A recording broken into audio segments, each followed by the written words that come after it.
My name is Indu Priya Sen. I am the student of Bhagwan Das Adarsh Sanskrit Mahavidyalaya.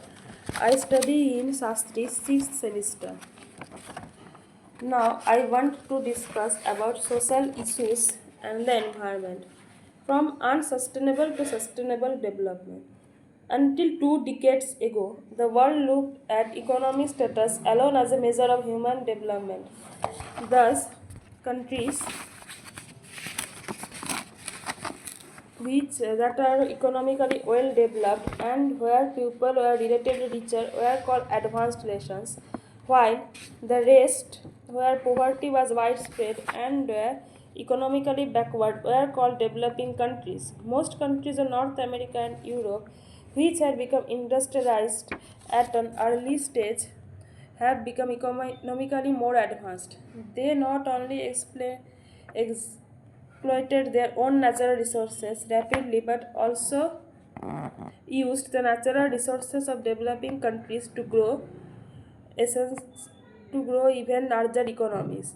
Thus, the way development progressed, the richer countries got richer while the poor nations got poorer. However, even the developed world has begun to realize that their lives were being seriously affected by the environmental consequences of development based on economic growth alone. This form of development did not add to the quality of life as the environmental conditions had begun to deteriorate.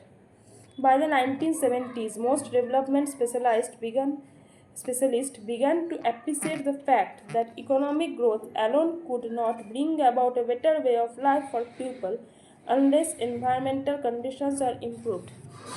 Development strategies in which only economic considerations were used had begun to suffer from serious environmental problems due to air and water pollution, waste management, deforestation, and a variety of other ill effects that seriously affected people's well being and health.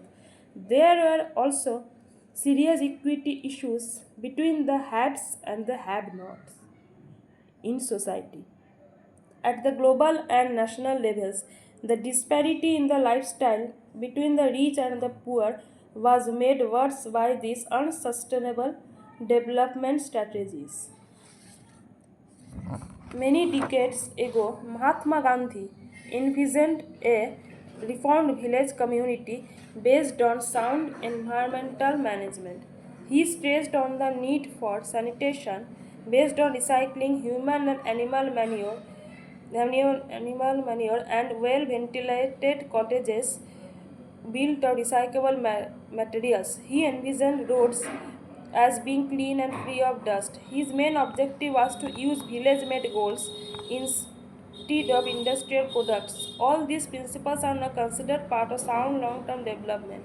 Gandhiji had designed a sustainable lifestyle for himself when these concepts were not a part of general thinking. Thank you.